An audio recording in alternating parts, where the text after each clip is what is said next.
Railway की तैयारी कर रहे सभी छोटे भाई बहनों को मेरा प्यार भरा नमस्कार। साथियों, अभी रेलवे के अंडर ग्रेजुएट लेवल के जो पेपर्स चल रहे हैं उनके एनालिसिस के क्रम में आज 22वें सेशन में मैं आप सबका स्वागत करता हूं। आइए देखते हैं कल किस तरह का paper railway under graduate NTPC में पूछा गया था। पहला सवाल आपके सामने ही रहा। सवाल आपको बोल रहा है यदि 7 अंक की संख्या 100 एंड 100 11 से विभाज्य है तथा 4 अंकों की संख्या 9 से विभाज्य है तो x प्लस वाई का मान ज्ञात कीजिए। मतलब एक बार डिविजिबिलिटी आपको चेक करनी है एक संख्या की 11 से और एक संख्या की चेक करनी है 9 से। अब आप देखिए 11 की जो डिविजिबिलिटी है वो हमसे क्या कहती है भाई, वो हमसे कहती है कि भैया एक एक अंक छोड़ के आप जोड़ लीजिए और जोड़ करके फिर दोनों पेयर को घटा लीजिए। इसको हमें चेक करना है 11 से। अब आप देखिए 8 2 10, 10 1 11, 11 और 1 12, इधर का सम तो 12 है। इधर आप देखो 6 और ये कितना है 6 प्लस एक्स। अब या तो ये दोनों 12 हो जाए तो 12 में से 12 घटा देंगे 0 आ जाएगा, ठीक है ना, तब संख्या 11 से कट जाएगी। और या तो फिर डिफरेंस 11 या 11 से 11 का फैक्टर हो। मतलब यहां पर अगर आप देखो इसको 6 प्लस एक्स, या तो मैं इसको कितना बना दूं 23 बना दूं। 23 बनाने के लिए मुझे 17 जोड़ना पड़ेगा, लेकिन एक्स तो ये सिंगल डिजिट है तो एक तरफ ये 12 है, एक तरफ 6 प्लस एक्स है। मतलब अगर मैं एक्स की वैल्यू को 6 रख दूं, देखिए 6 प्लस एक्स बराबर 12 है, इसको अगर बराबर करना है तो एक्स बराबर कितना हो जाएगा 12 माइनस 6 बराबर 6। मतलब मैं ये कह सकता हूं कि अगर एक्स की वैल्यू 6 हो जाए तो यह संख्या 11 से डिवाइड रहेगी। दूसरी एक चीज कितनी दी हुई है 953 वाई, और इसको डिवाइड करना है किससे 9 से। 9 से डिविजिबिलिटी का रूल क्या है, अंकों का जो सम है वो 9 से डिवाइड होना चाहिए। तो यहाँ कितना है 9 5 14 3 17। अब 17 के आगे कौन सी संख्या है जो 9 से डिवाइड होगी, 17 प्लस 1 कितनी हो जाएगी 18। ये 9 से डिवाइड है। तो अब आपसे जो पूछ रहा है कि x प्लस वाई का मान, तो x की वैल्यू कितनी है 6, y की वैल्यू कितनी है 1, मतलब x प्लस वाई का मान हो जाएगा 7, दिया गया है ऑप्शन नंबर 1 में। ठीक है, बात कर लेते हैं अगले क्वेश्चन की। अगला सवाल हमसे क्या कह रहा है, इसको देखिए। इस सवाल में अब देखिए यहां पर आपको सवाल में कह रहा कोण बीपीआर ये दिया हुआ है कितना 110 डिग्री, कोण आरक्यूडी ये दिया हुआ है 130 डिग्री, ए बी समांतर सीडी है। यहां अगर आप लोग एक चीज जानो, अगर मैं समांतर भुजाओं को एक कोई अगर तिर्यक रेखा काट रही है तो ये वाला कोण इस वाले कोण के बराबर होता है, पहली बात। दूसरी बात, ये वाला जो कोण है, ये वाला जो कोण है, कौन सा वाला, ये वाला जो कोण है वो इसके बराबर होगा। और इन दोनों का जो सम है ये हमेशा कितना होता है 180 डिग्री। ठीक है, जब कभी भी आपको ऐसा फिगर मिले तो एक इमेजिनरी लाइन मैं यहां से डाल देता हूं और ये कहलाती है EF। अब मैं आपको ये कह रहा हूं कि आप हो गया AB समांतर CD समांतर EF, ये कहानी हो गई। अब मैंने आपको बताया कि इन दोनों कोणों का जो सम है वो कितना होना चाहिए 180 डिग्री। तो अगर ये 110 है मतलब ये वाले कोण की जो वैल्यू है ये कितनी हो जाएगी 70, और अगर ये 130 है तो ये वाला जो कोण है, ये वाला एंगल जो है ये वाला, ये कितना हो जाएगा 50 डिग्री। अब आपसे इस पूरे का मान पूछा किसका गया था मान PRQ, मतलब इस पूरे की वैल्यू पूछी जा रही है। तो ये 70 है, ये 50 है, तो 70 प्लस 50 बराबर कितना हो जाएगा ये 120 डिग्री। ठीक है ना, दिया हुआ है ऑप्शन नंबर 2 में। ठीक है ना, बात कर लेते हैं अगले क्वेश्चन की। ठीक है, यहां ध्यान रखिएगा ये वाला मामला है, इस वाले मामले में संगत कोण हमेशा बराबर होते हैं। मतलब मैं ये कह रहा हूं ये अगर 1 है, ये अगर 2 है, ये अगर 3 है, ये अगर 4 है, ये 5 है, ये 6 है, ये 7 है और ये 8 है, तो कोण 1 बराबर कोण 5, कोण 2 बराबर कोण 6, कोण 3 बराबर कोण 7 और कोण 4 बराबर कोण 8। ये कोण हमेशा बराबर हो। दूसरी एक बात, कोण 2 प्लस कोण 5, कोण 3 प्लस कोण 8, इसके बराबर भी 180 डिग्री, इसके बराबर भी 180, सॉरी ये अंदर की तरफ बन रहे हैं, इसकी बात कर रहा हूं मैं। कोण 2 और कोण 5 का जो समय ये हमेशा कितना होगा 180 डिग्री। दूसरा, ये एक ही लाइन का है तो 1 और 2 बराबर भी 180 डिग्री होगा, 3 और 4 बराबर भी 180 डिग्री होगा, 2 और 3 बराबर भी 180 डिग्री होगा, 1 और 4 का सम भी 180 डिग्री होगा। तो समांतर रेखाओं के मामले में ये 2-3 बातें आप लोगों को याद रखनी है। बात करते हैं अगले क्वेश्चन की। इस सवाल में देखिए एक संख्या में 60% की कमी की गई, 60% की कमी की गई मतलब मामला कितना हो गया 40% का, तो वह 120 हो गई। मतलब सवाल में बिल्कुल सिंपल सा ये दिया हुआ कि 60 की कमी की गई मतलब 40% बचा और इस 40% की वैल्यू 120 है। मूल संख्या को हमेशा 100% लिया जाता है। देखिए आप 40 आई 120, मतलब 1% की जो वैल्यू है वो 3 है, तो 100% की वैल्यू कितनी हो जाएगी 300। कहां दिया हुआ है ऑप्शन नंबर 2 में। ठीक है, बात करते हैं अगले क्वेश्चन की। इसको देख लीजिए, एक व्यक्ति ने अपनी बाइक 25% लाभ पर 25,000 रुपए में बेची।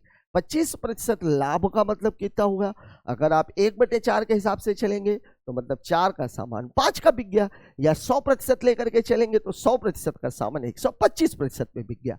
तो 25,000 रुपए में उसे कितने मूल्य पर बेचा जाए जिससे उसे 15% की हानि हुई। ठीक है, मतलब ये हुआ कि 125% की जो वैल्यू है वो आपको दी गई है 25,000, ये दिया हुआ है। और 15 की हानि मतलब 85% बराबर आपसे पूछा जा रहा है कि इसकी वैल्यू क्या होगी। ठीक है, अब आप देखो अगर मैं इसको काटूं तो ये 1% की वैल्यू कितनी हो जाएगी, 125 दूनी 250, ये हो जाएगी 200 रुपए। अब 85% की पूछ रहा है तो आप 85 को 200 का गुणा मार दीजिए, तो 85 में 2 का गुणा करेंगे तो 170, 2 जीरो और लगा दीजिए आप, आंसर कितना हो जाएगा 17,000 दिया गया है ऑप्शन नंबर 2 में। ठीक है, बात कर लेते हैं अगले क्वेश्चन की। अगला सवाल हमसे क्या कह रहा है, एक कार 30 घंटे में 250 किलोमीटर की यात्रा करती है। ठीक है, यात्रा के 1/5 भाग को 1/6 समय में पूरा करती है। ठीक है, शेष यात्रा को समय पर पूरा करने के लिए उसकी चाल क्या होनी चाहिए। यहां देखिए दूरी समान है, और अगर दूरी समान है तो चाल और समय का जो अनुपात है वो बराबर होना चाहिए। ठीक है, अब यहां पर देखिए कि 1/5 भाग तय हो गया है, तो जो शेष भाग बचा है वो 4/5 है। क्यों मैं इसे ले रहा हूं, क्योंकि शेष यात्रा को समय पर पूरा करना है। यह सवाल में आपसे पूछा गया, 1/5 तय हो गया बटा 4/5, 1/6 समय तय हो गया तो बचा कितना 5/, यही कहानी है आपकी। अब इसमें आप देखिए कि समय बराबर होता क्या है, समय बराबर होता है दूरी बटे चाल, ये तो कहानी है। अब दूरी कितनी बची हुई है 4/5, और चाल कितनी, दूरी बटे सॉरी चाल, ये समय था ना, ये सॉरी उल्टा लिख दिया मैंने, चाल बराबर दूरी बटे समय, दूरी बटे समय। ठीक है, तो अब ये कितना हो जाएगा 4/5 गुणे 6/5 पचम 24/, मतलब अगर पहले चाल 25 थी तो अब हमें चाल कितनी रखनी पड़ेगी 24। ठीक है, अब आप देखिए कि ये जो 25 चाल है, ये जो 25 चाल है ये किसके बराबर है, 250 किलोमीटर की यात्रा 30 घंटे में, मतलब 25 की वैल्यू कितनी है 25/3। तो अगर इसकी वैल्यू 25/3 है तो इसकी वैल्यू कितनी हो जाएगी 24/3, मतलब उत्तर कितना हो जाएगा 8 किलोमीटर प्रति घंटा। ये दिया हुआ है ऑप्शन नंबर 2 में। ठीक है, बात करते हैं अगले क्वेश्चन की। इसको देखिए, 9 अंकों की संख्या है 72 से विभाजित। जब कभी भी 72 का नियम आता है इसका मतलब यह कि आपको चेक करना है 8 और 9 से। तो सबसे पहले आप चेक करें, अगर यहाँ पे पहला या दूसरा अंक गायब है तो आपको चेक करना चाहिए 8 से। 8 का नियम क्या कहता है, 8 का नियम ये कहता है कि आप सैकड़े वाला अंक देखिए, अगर सैकड़े वाला अंक सम है तो अंतिम के 2 अंक 8 से कटने चाहिए, और अगर वह विषम है तो अंतिम के 2 अंक 4 जोड़ने के बाद 8 से कटने चाहिए। अब यहां पर आप देखो सवाल में हमको दिया हुआ है 89x 6427 नहीं 287y, ये कहानी। अब मुझे मतलब इन 3 अंकों से, क्यों, क्योंकि मुझे इसको चेक करना है 72 से, लेकिन इन 3 अंकों को मैं चेक करूंगा 8 से, क्योंकि 72 का मतलब होता है 8 गुणे 9। अब आप देखिए इसका जो सैकड़े का अंक क्या है, ये सम है। अगर ये सम है मतलब ये दोनों अंक जो 7y है ये 8 से विभाजित होना चाहिए। अब अगर मैं 8 का भाग दूंगा तो 7 कब आता है, 2.5 अंक, 8 9 जा 72, मतलब आप ये कह सकते हो कि ये जो y है इसकी वैल्यू कितनी है 2, इसकी वैल्यू कितनी है 2। ठीक है, अब आपको किससे काटना है 9 से। अगर 9 से कौन सी संख्या कटेगी, वह संख्या जिसके अंकों का योग 9 से विभाजित हो रहा हो। तो अब आप देखिए इसका सम पूरा है कितना, तो 17 6 23 4 27 2 29 8 37 7 44 और 2 46, कितना सम आ रहा है 46। ठीक है, अब इस सम को हमें काटना किससे है 9 से, तो 9 पना 45, 9 छक्का 54, 54 कटेगा, मतलब मुझे इसको कितना बनाना है 54, तो 54 बनाने के लिए मुझे इसमें कितना जोड़ना पड़ेगा 8। मतलब आप ये कह सकते हो कि x की वैल्यू 8 होगी और y की वैल्यू कितनी हो जाएगी 2। आपसे पूछ क्या रहा है 3x प्लस 2y, मतलब 3 गुणे 8 प्लस 2 गुणे 2, तो 8 या 24, 24 और 4 28। ये आपके सवाल का जवाब हो जाएगा, दिया हुआ है ऑप्शन नंबर 4 में। ठीक है, बात कर लेते हैं अगले क्वेश्चन की। इस सवाल को देखिए, x और y का औसत वजन 40 किलोग्राम है, y और r का औसत वजन 62 किलोग्राम है, x और r का औसत वजन ज्ञात करें। देखिए, इस सवाल को लगाने के लिए पहले तो मैं आपको बेसिक समझाऊं। देखिए, अगर आप x प्लस वाई निकालोगे तो आपको करना पड़ेगा 2 गुणे 40, फिर ऐसे ही आप y प्लस जेड निकालोगे, कितना है y और r, y प्लस r निकालोगे तो आपको करना पड़ेगा 2 गुणे 62। ठीक इसी तरीके से r प्लस x निकालोगे तो 2 गुणे 56। अब अगर मैं इनको पूरे को जोड़ूं तो ये निकलेगा क्या 2x plus Y plus r और 2 40 प्लस 62 प्लस 56, ये कहानी बन रही है। तो भैया ये 2 और 2 तो पहले से ही कैंसिल है, मतलब मेरे कहने का ये हुआ कि आपको सिंपली तीनों को जोड़ देना है। ठीक है, अब अगर मैंने तीनों को जोड़ा तो ये सम आया कितना 6 2 8, 6 4 10 और 5 15, 158। देखिए x y और r का जो वजन है वो 158 है। आपसे पूछ किसका रहा है x का पूछ रहा है, और y और r का जो वजन है ये तो पहले ही दे दिया इसने, ये दे दिया है। मतलब अगर मैं y प्लस आर की बात करूं तो x plus Y plus R की वैल्यू कितनी हो जाएगी 2 गुणे 62 और इसकी वैल्यू 158 है। मतलब x बराबर हो जाएगा 158 माइनस 2 दूनी 4, 2 छक्के 12, 8 में से 4 चला गया 4, 15 में से 12 चला गया 3, मेरा उत्तर हो जाएगा 34 किलो, दिया हुआ है ऑप्शन नंबर 1 में। ठीक है, बात करते हैं अगले क्वेश्चन की। अगला सवाल हमसे क्या कह रहा है, देखिए ए बी और सी क्रमशः 75,000, 90,000 और 1,05,000 रुपए की निवेश के साथ एक व्यवसाय शुरू करते हैं। एक वर्ष के बाद बी को लाभ के रूप में 12,000 रुपए प्राप्त होते हैं। वर्ष के अंत में व्यवसाय से अर्जित कुल लाभ ज्ञात करें। मैंने आप लोगों को इसमें क्या बताया था, देखिए लाभ का जो बंटवारा है वो पूंजी और समय के गुणनफल के अनुपात में होता है। ठीक है, मतलब सवाल में ये होता है बेसिकली कि P1 is to P2 is to P3 बराबर क्या होता है C1 T1 is to C2 T2 और इज टू C3 T3। ये कहानी बनती है आपकी।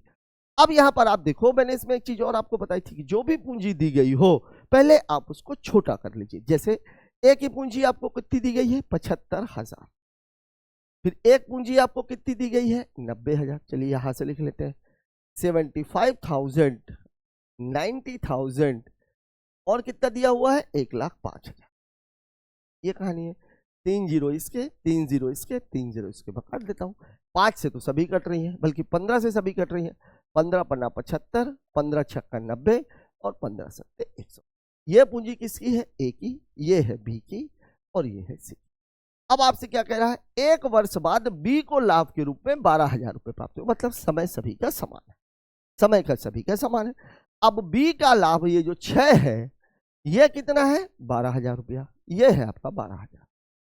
और आपसे पूछ कर रहा है कुल लाभ, तो कुल लाभ कितना है 6 5 12 और 7 19। अब आप देखिए 6 दूनी 12,000, ठीक है ना, 2,000 रुपए, टोटल 19 है तो आप 19 का गुणा मार दीजिए तो कितना हो जाएगा 19 दूनी 38,000 रुपया। कहां दिया हुआ है ऑप्शन,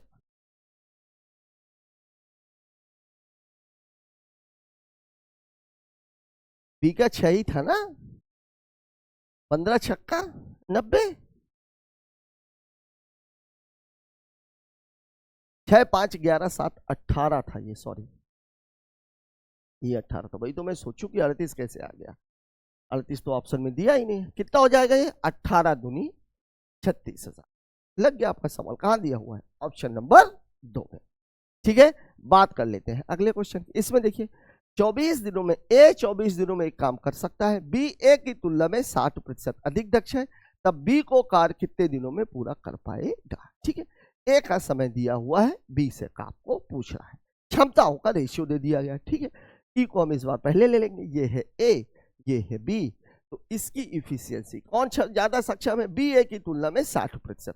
मतलब इसकी क्षमता अगर 100 है इसकी 160 है, 0 से 0 कैंसिल, मतलब इसकी क्षमता 5 है तो इसकी क्षमता कितनी है 8। टाइम कितना ले रहा है, ये कितने दिनों में कर रहा है 24 दिनों में, ये 24 दिनों में कर रहा है। तो अब आप खुद देखो कि जो वर्क बराबर क्या होता है, वर्क बराबर होता है टाइम इंटू इफिशियंसी, मतलब 24 गुणे 5, यही कहानी है। तो अब इसको टाइम कितना लगेगा भाई, टोटल वर्क में अगर मैं इफिशियंसी का भाग दे दूं तो मुझे टाइम मिल जाएगा। तो 8 तिया 24, 5 तिया 15, कितना आ जाएगा 15 दिन। इसी में कई बार आपसे क्या पूछ लेता, दोनों मिलकर कितने दिनों में करेंगे, तो टोटल वर्क तो 120 आ ही गया था। अब यहां देखिए 8 और 5 क्षमता कितनी, 8 5 13, तो मैं 120 में फिर 13 का भाग दे देता। ठीक है, बात कर लेते हैं अगले क्वेश्चन की, इसको देख लेते हैं। 3 कप और 5 प्लेटों का मूल्य 1080 रुपए है। 2 कप और 4 प्लेटों का मूल्य 840 रुपए है। 1 कप का मूल्य और 1 प्लेट के मूल्य का अनुपात क्या करें। ठीक है, इसमें अनुपात पूछा हुआ, कई बार रेट भी पूछ लेता है, किसी भी एक का पूछ लेता है, या दोनों का अलग अलग भी बोल देता, कोई अलग ही डाटा ले लेता, बोल देता कि 2 प्लेट और 6 कप का मूल्य ज्ञात करें। ठीक है, तो अब रेशियो में अगर लगाना होता तो मैं इसको रेशियो में ले सकता हूं, लेकिन अभी फिलहाल मैं आपको रुपए में भी निकाल के बताता हूं। देखिए सवाल में आपको बोल रहा है कि 3 कप है और 5 प्लेट है, इनका मामला कितने का है 1080, ये कहानी है। 1 कप है प्लस 2 प्लेट है, नहीं सॉरी 2 कप है, 2 कप है और 4 प्लेट है, इनकी वैल्यू कितनी है 840 रुपए। अब यहां पर हमें थोड़ा सा दिमाग लगाना है, अगर ये जुड़ने के बाद बराबर हो गया होता, ये भी 5 हो जाता, ये भी 5 हो जाता, तो सवाल में कोई दिक्कत नहीं थी। लेकिन अभी समस्या ये हो रही कि ये 5 हो रहा है और ये क्या हो रहा है 9 हो रहा है, तो घटाएंगे और जोड़ेंगे तो डाटा अलग अलग आएगा। तो यहां मैं एक काम करता हूं, इस वाले डाटा को मैं पूरे से 2 का भाग देता हूं। अगर 2 कप 4 प्लेट 840 के हैं तो 1 कप और 2 प्लेटों की वैल्यू इसकी आधी हो जाएगी, मतलब 420 रुपए। अब मैं इन दोनों में से किसी एक को समान कर लेता हूं, तो यही मुझे समान करने लायक दिख रहा है, तो मैं एक काम करूंगा, इसमें 3 का गुणा मार दूंगा, तो ये क्या हो जाएगा 3 कप और 6 प्लेट बराबर कितना हो जाएगा ये 1260। अब यहां देखिए 3 कप और 5 प्लेट, 3 कप और 6 प्लेट। अब अगर मैं इसको घटा दूं तो ये माइनस ये माइनस ये माइनस, तो 6 प्लेट में से 5 प्लेट घटेगा तो 1 प्लेट कितने की हो गई, 1 प्लेट 1260 में से ये घटेगा, कितना आ जाएगा 180। और अगर 1 प्लेट 180 की है, मतलब 5 प्लेट कितने की रही होगी 900 की। तो 3 कप जो है, 3 कप कितने के हो जाएंगे 1080 और माइनस कितना 900, मतलब कितना हो जाएगा ये 180। अब आप खुद देखो, जो 1 प्लेट की कीमत है वो 3 कप की कीमत के बराबर है। ठीक है, 1 प्लेट की कीमत, अगर मुझे कप भी निकालना होता तो 1 कप की कीमत कितनी हो जाती 180 बटे 3, मतलब कितना हो जाता 60 रुपया। अब आपसे कुछ भी पूछे, कितने भी कप कितने भी प्लेट दे दी जाए, आपको सवाल को लगाने में कोई दिक्कत होगी नहीं। ठीक है, यहां पर हमसे रेशियो पूछा हुआ है, कप का मूल्य, तो कप का मूल्य कितना है 60 और प्लेट का मूल्य, तो प्लेट का मूल्य कितना है 180, तो रेशियो कितना हो जाएगा 1:3 का, ये दिया हुआ है सवाल। या इसी में आपसे पूछ लेता कि 4 कप और 4 प्लेट की वैल्यू बताइए, तो आप 4 का गुणा मार देते, लग जाता क्वेश्चन। ठीक है, बात कर लेते हैं अगले क्वेश्चन की। इस सवाल को देखिए, 7 को एक संख्या में जोड़ा जाता है और प्रारंभिक संख्या को 2 से गुणा किया जाता है, तो दोनों राशियों का अनुपात 3:4 है प्रारंभिक संख्या का। देखिए एक मान लीजिए कोई संख्या है x, ठीक है, सवाल में बोल रहा है 7 को एक संख्या में जोड़ा गया, इस संख्या में कितना जोड़ दिया गया 7 को, ठीक है, और प्रारंभिक संख्या x, इसमें 2 का गुणा कर दिया गया तो 2x हो गया। तो दोनों का जो अनुपात है ये किसके बराबर हो गया 3:4 के बराबर। अब रेशियो का नियम क्या कहता है, अंत पदों का गुणनफल बराबर मध्य पदों का, मतलब यहां से मामला कितना हो जाएगा 6x और यहां से मामला कितना हो जाएगा 4x प्लस 28। अब इसको अगर मैं इधर ले आऊंगा तो 2x बराबर 28, मतलब x की वैल्यू कितनी हो जाएगी 14। ठीक है, प्रारंभिक संख्या ज्ञात कीजिए, यही आपसे पूछा गया था, यह दिया गया उत्तर ऑप्शन नंबर 2। ठीक है, बात करते हैं अगले क्वेश्चन, इसको देख लीजिए। अमित और बबलू की आयु का अनुपात 5:7। ठीक है, अमित और बबलू 2 लोग हैं, ये सवाल में बोला क्या है 6 वर्ष बाद उनकी आयु का अनुपात 3:4 है। तो बबलू इसमें क्या करते हैं, पहला अनुपात दूसरा अनुपात और अंतर। ठीक है, अब देखिए पहला अनुपात कितना दिया हुआ है हमको, पहला अनुपात दिया हुआ है 5:7 का, दूसरा अनुपात दिया हुआ है 3:4 का, 6 वर्ष बाद है तो ये 6 का अंतर हो गया, बस क्रॉस मल्टीप्लिकेशन। ये देख लीजिए 4 पंचे 20, 7 तिया 21, मतलब 21 माइनस 20 बराबर 6 चौके 24, 6 तिया 18, 24 माइनस 18।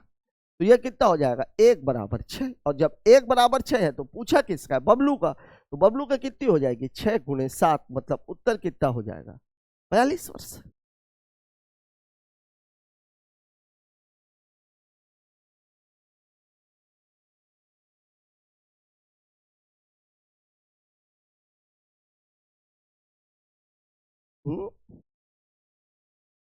क्या मामला है, अमित और बबलू की आयु का अनुपात 5:7 है।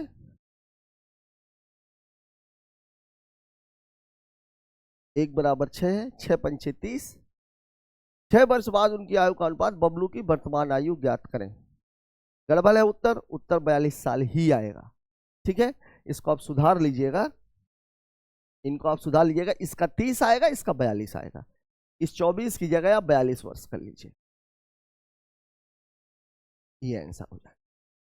ठीक है, अमित और बबलू की वर्तमान आयु का अनुपात 5:7। 6 वर्ष बाद उनकी आयु का अनुपात 3:4। ठीक है, 6 तिया 18, 6 चौके 24, 24 में से 18 गया, 4 पंचे 20, 7 तिया 21, 1 बराबर 6, तो 6 पंचे 30, 6 सते 42, तो 30 6 36 और 42 6 48, तो 12 तिहाई 36, 12 चौक 48, बिल्कुल सही है सवाल। ठीक है, कहीं कोई इशू नहीं है, आंसर 42 वर्ष होगा। सवाल में कुछ तो गड़बड़ है। किसी वस्तु का क्रय मूल्य और विक्रय मूल्य का अनुपात 16:19 है। लाभ प्रतिशत, देखिए सवाल में आपको कह क्या रहा है, CP/SP बराबर दिया हुआ है 16:19। 16 का सामान 19 रुपए में बेचा गया, मतलब लाभ कितने का हुआ, 3 का। तो लाभ प्रतिशत बराबर कितना होता है, P/CP × 100। ठीक है, प्रॉफिट कितना है, 3 का, कितने पर, 16 पर, गुणे कितना, 100। तो 4 चौके 16, 25 चौके 100, 25 तिहाई 75/4, मतलब हो जाएगा 18.75%। ठीक है, ये तो दिया नहीं है। ठीक है, अच्छा लगभग में दिया होगा तो 19% हो जाएगा। ठीक, बात कर लेते हैं अगले क्वेश्चन की, इसको देख लेते हैं। एक नाव स्थिर जल में 12 किलोमीटर की चाल से चल सकती है, मतलब ये x की वैल्यू है। धारा की गति 4 है, मतलब ये y की वैल्यू है। 84 किलोमीटर की दूरी आने और जाने और वापस आने में कितना समय लगेगा। एक तरीका तो सीधा सीधा है, 12 4 16, 84/16 और प्लस 84/8। एक तरीका तो ये है सवाल लगाने का। दूसरा तरीका यह भी है कि चूंकि दूरी समान है तो चाल और समय का अनुपात समान वही होना चाहिए। दूरी समान है तो चाल और समय का अनुपात क्या होता है, एक दूसरे का उल्टा। तो यहां देखिए x की वैल्यू दी गई है 12, y की वैल्यू दी गई है 4, तो x + y बराबर कितना हो जाएगा 16, और x - y बराबर 12 - 4 बराबर कितना हो जाएगा 8। ये कहानी है आपकी। ठीक है, अब एक तरीका तो यह है कि आप 84/16 और प्लस 84/8 ये कर दीजिए। दोनों का एलसीएम कितना आ जाएगा 16, तो ये हो जाएगा 84 प्लस 2 चौके 8 और 2 अट्ठे 16, तो कितना हो जाएगा ये 8 4 12, 16 8 24 1 25, 25 16, 16 कम 16, 9 बचेगा 92, 16 पंचे 80, 15 घंटे कुछ मिनट आ रहा है ये। ठीक है, दूसरा तरीका ये है, दूरी समान है, दूरी समान है तो चाल कितनी है, स्पीड का रेशियो है 16 और 8 का, मतलब 2 और 1 का। ये x + y है और ये x - y। ठीक है, तो टाइम का रेशियो कितना हो जाएगा 1 और 2 का, और टोटल टाइम कितना लगेगा 3। ये कहानी है आपकी, जो 3 से कट जाए वही आपका उत्तर है। तो 12 घंटे आ रहा है। ओहो हो।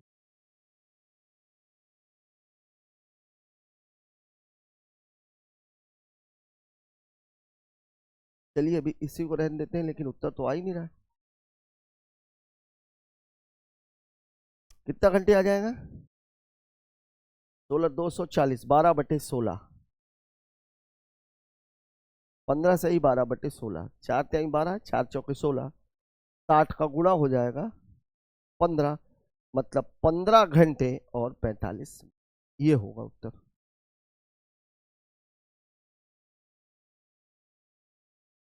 12 4 16 8, ठीक है, 84/16, मामला तो ठीक था ये।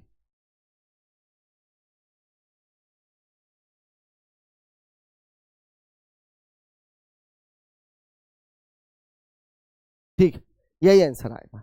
बात कर लेते हैं अगले क्वेश्चन की, इसको देख लेते हैं। ए किसी काम को 15 दिनों में, बी उसी काम को 20 दिनों में, दोनों मिलकर। बेसिक सवाल, ए कितने दिन में कर रहा है 15, बी कितने दिन में कर रहा है 20, दोनों मिलकर मतलब इसकी जो वर्क है टोटल 15 और 20 का, 5 चौके 20, 20 तिहाई 60, इसकी क्षमता 4, इसकी क्षमता 3, दोनों को मिला करके 7, तो ए और बी मिल करके करेंगे 60/7 में, ये उत्तर हो जाएगा। मतलब 7 अठे 56, 8 से ही 4/7 घंटे दिया था, दिन दिया है, ये उत्तर हो जाएगा। ठीक है, इसके भी ऑप्शन गड़बड़ है। बात करते हैं अगले क्वेश्चन की, इसको देख लीजिए। एक वस्तु का अंकित मूल्य 500 रुपए है, 20 की छूट और 25 का लाभ। मैंने क्या बताया था, छूट हमेशा अंकित मूल्य पर, लाभ हमेशा क्रय मूल्य पर। लाभ या हानि जो भी है, और दोनों के बाद जो मूल्य होता है वो विक्रय मूल्य, इसलिए दोनों समान होता है। मतलब 20 की छूट मतलब मामला कितने का हो गया 80 का, 25 का लाभ मतलब मामला कितने का हो गया 125 का।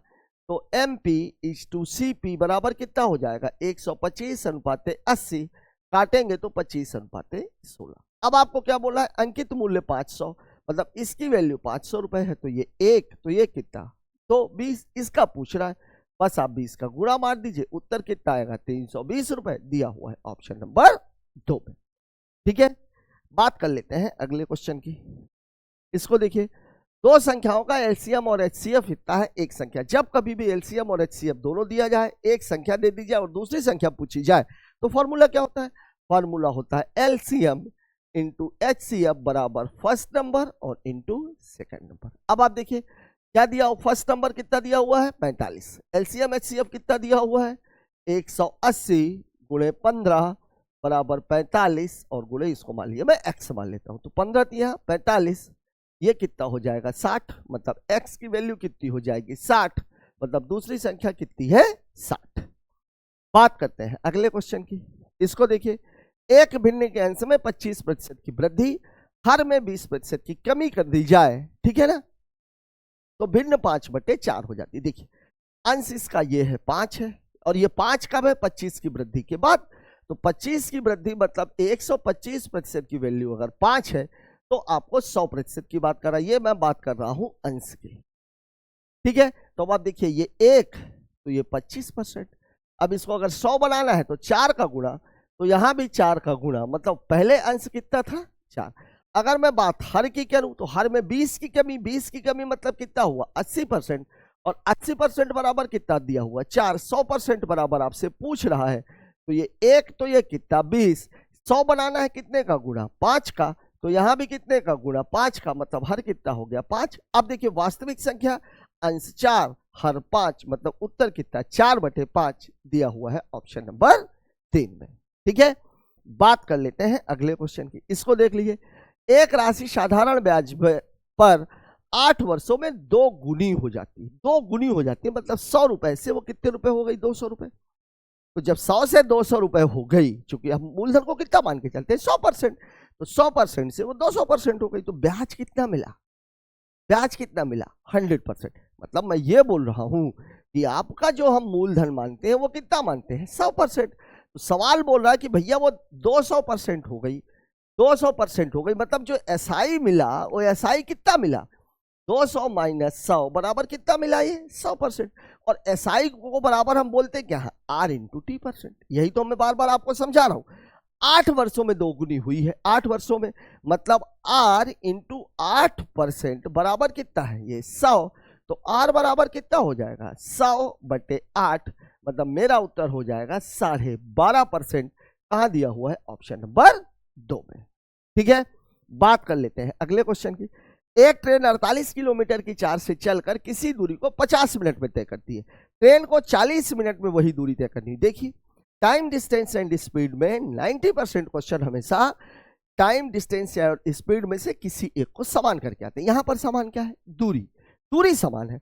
तो अब अगर दूरी समान है, दूरी समान है, सवाल में अगर बोल रहा है कि दूरी समान है, तो जो चाल और समय का अनुपात है ये एक दूसरे का उल्टा होगा।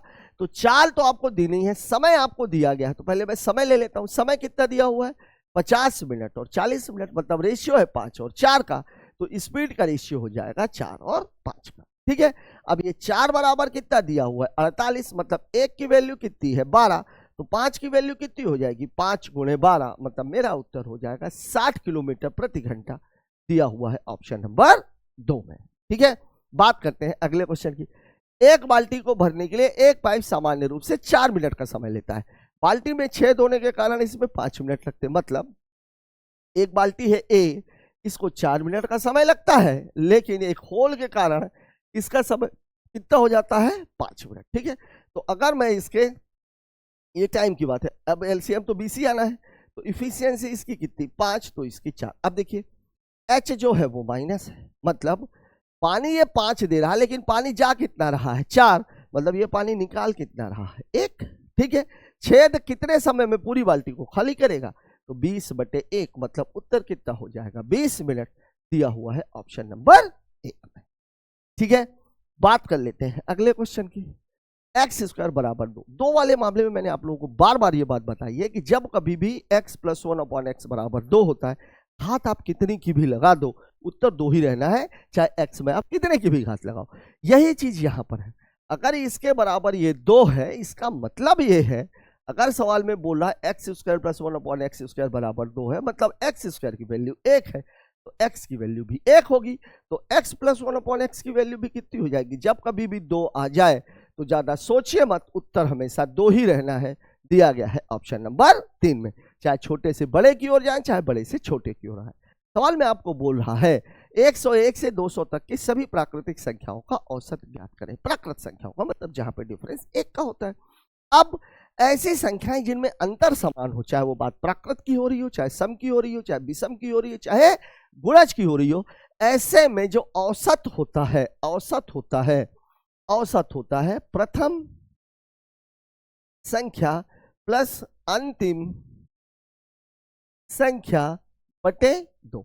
और प्रथम संख्या कितनी यहां पर 101, अंतिम संख्या कितनी है 200/2, मतलब 301/2, मतलब कितना हो जाएगा ये 150.5 दिया हुआ है ऑप्शन नंबर 1 में। ठीक है, बात करते हैं अगले क्वेश्चन की। इसको देख लीजिए। एक चोर 300 मीटर की दूरी से एक पुलिसकर्मी को देखकर 10 किलोमीटर प्रति घंटे की चाल से दौड़ना शुरू करता है। पुलिसकर्मी तुरंत 12 किलोमीटर प्रति घंटे की चाल से उसका पीछा करता है। चोर पकड़ा जाता है। चोर कितनी दूरी तय करता है? यहाँ देखिए, एक सिपाही खड़ा हुआ है, एक चोर खड़ा हुआ है, दोनों ने एक दूसरे को देखा, दोनों ने भागना शुरू कर दिया। अब देखा और भागना शुरू किया। अब सिपाही उसके पीछे पीछे, जब वो चोर को पकड़ लेगा तो उसके बाद वो ना तो चोर को भागने देगा, और सिपाही क्यों भागेगा? मतलब यहाँ पर समान क्या है? क्योंकि दोनों खड़े अलग अलग जगह थे, तो यहाँ पे समान क्या है? चाल भी अलग अलग है, तो समान क्या है? समय। और अगर समय समान होता है, मतलब मैं ये बोल रहा हूँ डिस्टेंस बराबर होता है स्पीड इनटू टाइम। अगर मैं टाइम को समान कर दूं तो डिस्टेंस और स्पीड का जो रेशियो है, ये दोनों समानुपाती होते हैं। ये बात आपको याद रखनी है। अगर दूरी समान है तो चाल और समय बदल जाते हैं, लेकिन अगर समय समान है तो दूरी और चाल का अनुपात समान, अगर चाल समान है तो दूरी और समय का अनुपात भी समान। अब यहां पर देखिए, यहां पर सवाल बोल रहा है समय समान है, ये आपको जरूर पकड़ना, सवाल में केवल इतना पकड़ना ही होता है। अब यहां पर आप देखिए स्पीड कितनी थी? जो पुलिस वाला थी उसकी थी 12, और जो चोर था, जो थीफ था, उसकी थी 10। मतलब रेशियो कितने का है? 6 और 5 का। तो डिस्टेंस का रेशियो भी यही रहेगा, 6 और 5 का।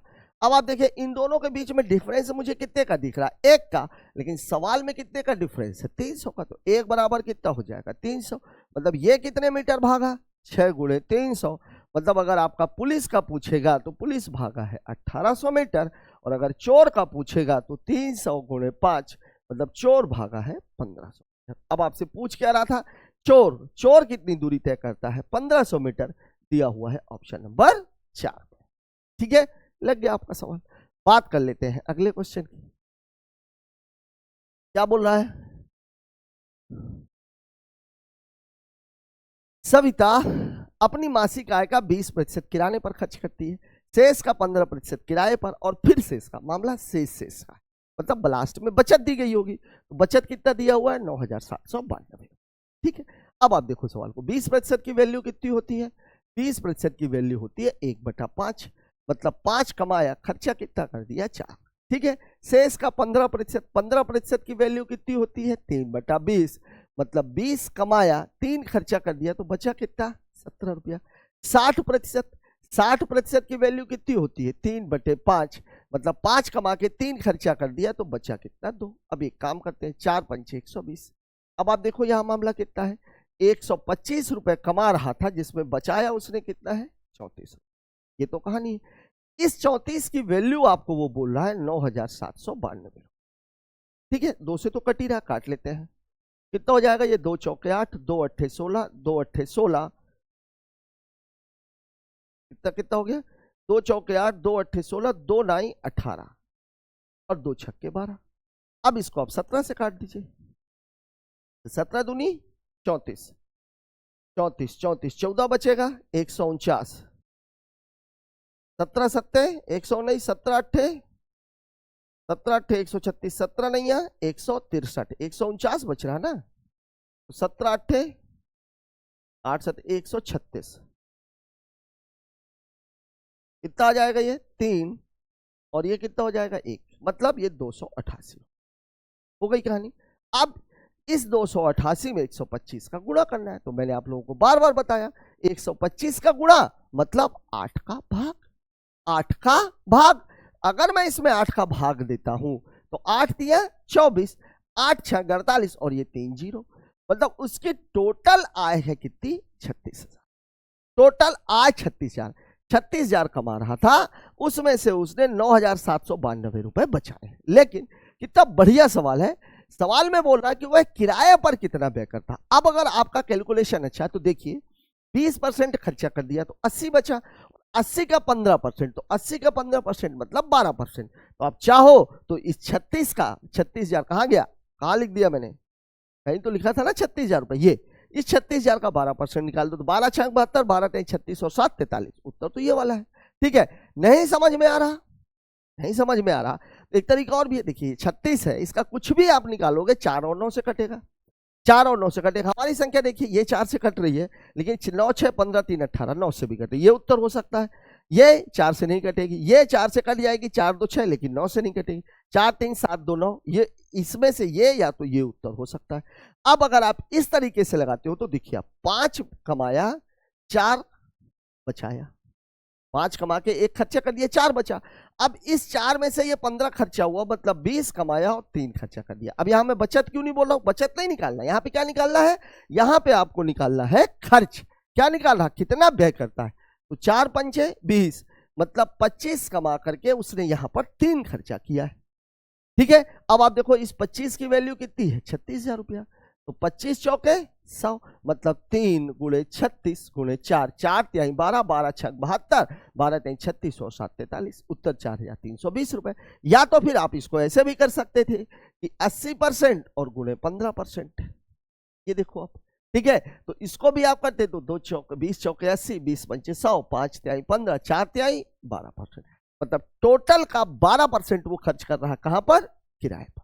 ठीक है, तो कैलकुलेशन आपको जैसे समझ में आप वैसे कीजिए। ठीक है, यहां पर एक बात जरूर थी कि ये वाला जो मामला था, ये वाला मामला कौन सा 4 और 9 वाला, ये कट इसलिए गया क्योंकि ऑप्शन 2 निकल गए, नहीं तो अगर इसमें एक ही ऑप्शन होता तो आपको सवाल को हल करने की भी जरूरत नहीं थी। बात करते हैं अगले क्वेश्चन की। एक व्यक्ति द्वारा 6 वर्षों में 1,000 रुपए के मूलधन पर प्राप्त किया गया साधारण ब्याज मूलधन का 60, मूलधन को हमेशा कितना मानते हैं प्रतिशत में 100। और मैं आपको बार बार बताते जा रहा हूं कि एसआई की वैल्यू ही अगर मैं देखूं परसेंटेज में तो वो R into T होती है। हमें इस 1,000 से क्या लेना देना, हमें मतलब है इससे, क्योंकि एसआई तो हमारा ये है और इसकी वैल्यू उसने दे रखी है 60%, जिसमें से टी की वैल्यू दे रखी है उसने 6, तो आर बराबर कितना हो जाएगा, आर बराबर हो जाएगा 60/6, उत्तर हो जाएगा 10%, दिया गया है ऑप्शन नंबर 4 में। ठीक है, बात करते हैं अगले क्वेश्चन की। 3 संख्याएं 3 5 और 7 के अनुपात में, उनका एलसीएम 420 है, तो एचसीएफ, मैं आप लोगों को बार बार ये चीज बता रहा हूं कि एलसीएम बराबर होता है एचसीएफ गुणे ए गुणे बी गुणे सी, जिसमें से अगर मैं बात करूं फर्स्ट संख्या की तो फर्स्ट संख्या क्या होती है एचसीएफ गुणे ए, बात अगर मैं करूं सेकंड संख्या की तो क्या होती है एचसीएफ गुणे बी, बात अगर मैं करूं थर्ड नंबर की तो क्या होती है एचसीएफ गुणे।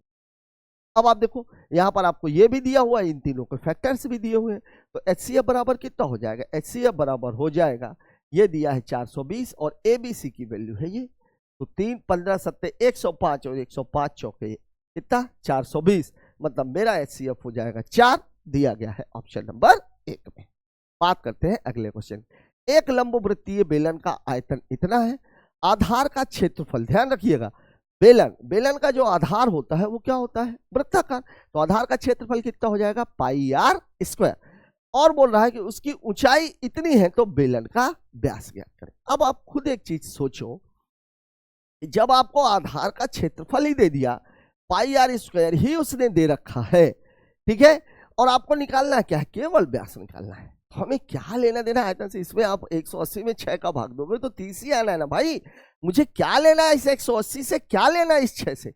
सवाल में बिल्कुल सिंपल सा आपको दिया हुआ है कि पाई आर स्क्वायर की वैल्यू कितनी है, 30, ठीक है। पाई की वैल्यू होती है 22/7, अच्छा ये बटे पाई में ही है, तो आर स्क्वायर बराबर कितना हो जाएगा, 30/पाई। तो आर बराबर कितना हो जाएगा, आधार का क्षेत्रफल ही था ना, √30/पाई दिया हुआ है ऑप्शन नंबर 4 में, ठीक है। ना तो मुझे इस 6 से लेना देना है, ना तो मुझे इस 180 से लेना देना है। बात कर, अच्छा सॉरी, व्यास पूछ रहा था, व्यास पूछेगा तो d बराबर कितना हो जाएगा, 2√30/पाई, ठीक है ना, क्योंकि d बराबर क्या होता है, 2r। ये हो जाएगा उत्तर, उत्तर ये नहीं है, उत्तर ये है, ठीक है। बात कर लेते हैं अगले क्वेश्चन की। 15 सेंटीमीटर त्रिज्या वाले एक ठोस धातु के गोले को पिघलाकर 15 सेंटीमीटर आधार व्यास वाले एक शंकु, वहां पर त्रिज्या है, यहां पर क्या है, व्यास है, मतलब त्रिज्या कितनी हो जाएगी, 15/2। शंकु का आधार, शंकु की ऊंचाई ज्ञात करें। अब आप देखिए, जब एक चीज को पिघला करके दूसरी चीज बनाई जाती है तो दोनों का आयतन क्या होना चाहिए, समान। अब यहां देखो कि जो गोले का आयतन है, गोले का आयतन बराबर शंकु का आयतन, यही तो कहानी है, शंकु का वैल्यू, यही तो बोल रहा है सवाल।